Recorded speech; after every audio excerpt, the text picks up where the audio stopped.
The Senate will come to order. Order of Business 4, reports of committees. Mr. President, your Committee on Jobs and Economy, to which was referred Senate Bill Number 4, is of the same under consideration and begs leave to report the same back with the recommendation amend and do pass as amended. Signed, Senator Marilyn Dondero-Loop, Chair. End of reports. Order of Business 9, motions, resolutions, and notices. Senator Cannizzaro. Thank you, Mr. President. I would move that the persons noted on the sheet at your desk be accepted and accredited as press representatives and that they be allowed the appropriate use of media facilities in the legislative building. You've heard the motion. All those in favor signify by saying aye. Aye. Opposed, nay. Motion carries. Order of Business 12, second reading. Senate Bill 4, introduced by the Senate Committee on Jobs and Economy, revises provisions relating to state financial administration. The people of the state of Nevada, represented in Senate Assembly, to enact as follows, Section 1 into Section 1. Are there any amendments? I have Amendment Number 9, proposed by the Senate Committee on Jobs and Economy. Senator Dondero-Loop. Thank you very much, Mr. President. I move to dispense with the reading of the amendment. If there are no objections, so ordered. Senator Dondero-Loop. Thank you very much, Mr. President. I move to adopt the amendment. You've heard the motion. Senator Dondero-Loop.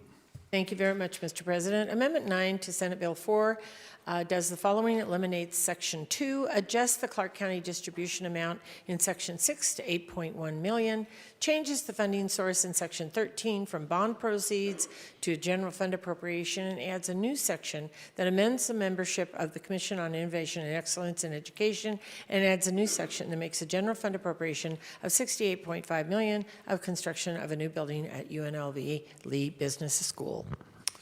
Are there any further remarks? Seeing none, all those in favor signify by saying aye. Aye. Opposed, nay. Motion carries. The bill is ordered reprinted, engrossed, and to the general file. Senator Cannizzaro. Thank you, Mr. President.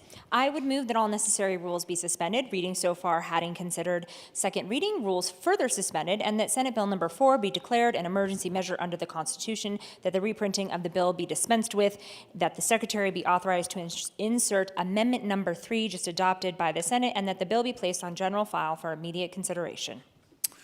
We have a motion that Senate Bill Number 4 be declared an emergency measure under the Constitution. Are there any remarks? Senator Cannizzaro. Thank you, Mr. President. The reason for the emergency declaration is to keep us moving in an expeditious fashion with the nature of this special session. Are there any further remarks? This is a 2/3 vote. All those in favor signify by saying aye. Aye. Opposed, nay. Motion carries. We'll now go on to Order of Business 13, general file.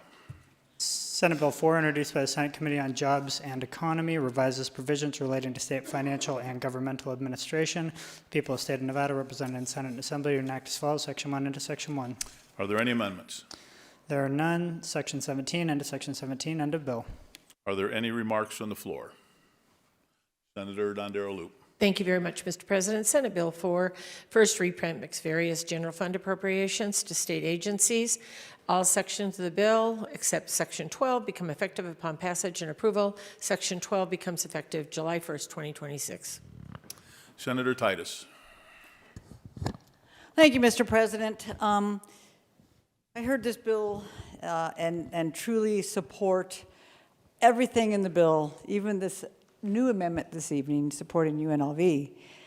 Unfortunately, there is one exception to this bill that I cannot in good conscience support. We have in here accounts for disaster relief, prison chaos, upgrades, investments in education. Each of these components is very, very worthy. Each of these parts are worthy of the state of Nevada and its people.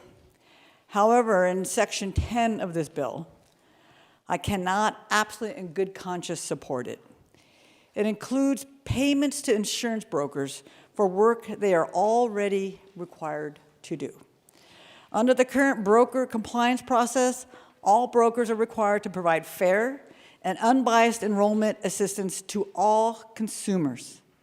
I cannot justify spending taxpayer dollars to compensate a private broker for responsibilities they already have. This is like paying a real estate agent extra to show up to that open house they already have listed.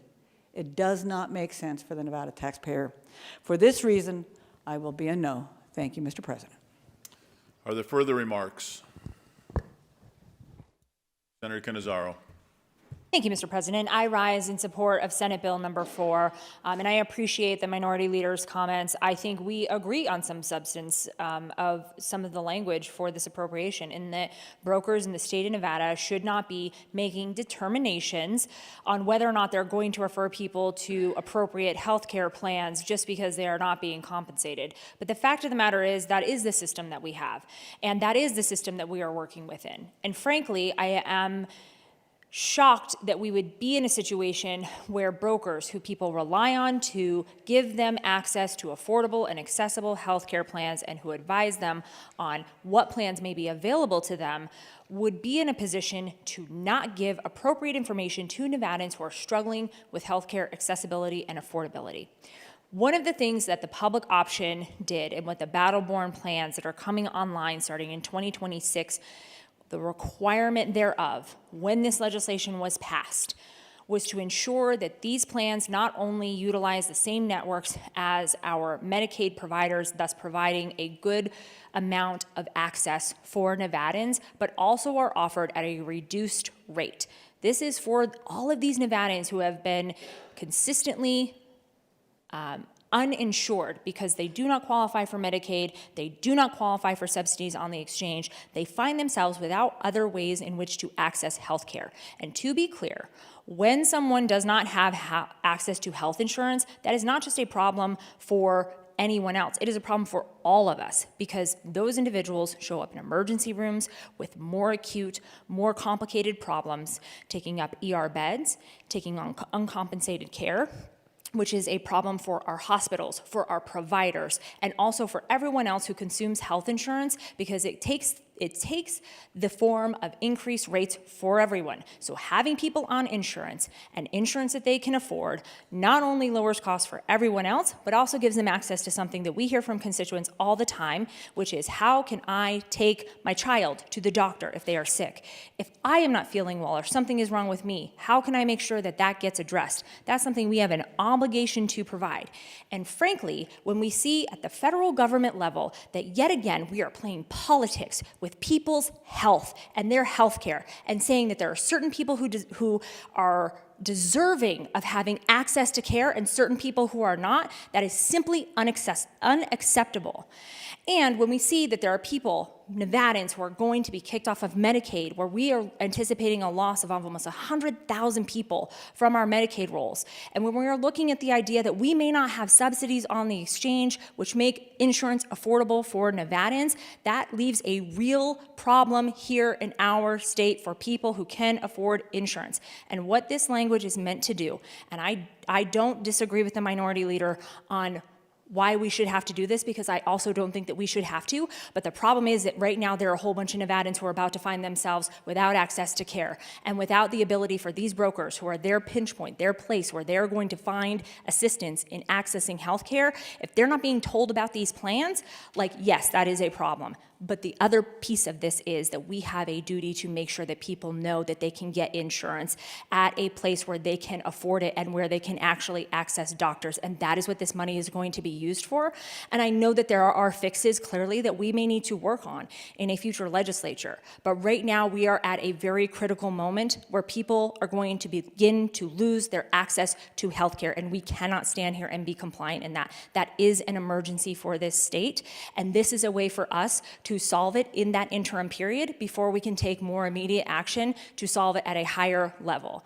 And so I would strongly urge everyone to vote yes for this bill, not only for this provision, which I definitely believe is something that we owe it to Nevadans to do, because we are going to provide a way for them to access health care, but also because there are so many other good things in this bill that I think are really going to do a good service for this state throughout this state. And I would urge my colleagues' support.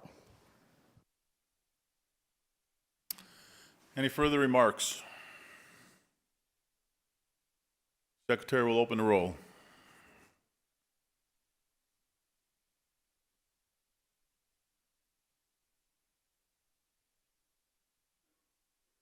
Anyone wish to change their vote? Secretary will close the roll. Yeses are 15, the noes are 5. The bill has received the constitutional majority, is declared passed and ordered to the Assembly.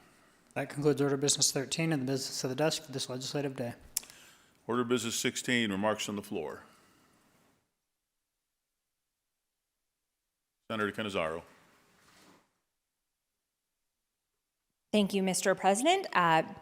Tomorrow, I would anticipate that the Senate will have a fairly busy day with some bills that we will hopefully be receiving, so everyone should prepare that we will get to work early and likely be working in committee and on and off the floor all day. So please just be prepared. Everyone, again, watch committee agendas. But with that in mind, I would move that the Senate stand in adjournment until the hour of 9 a.m. on Saturday, November 15th, 2025. You've heard the motion. All those in favor signify by saying aye. Opposed, nay. Motion carries. We are adjourned.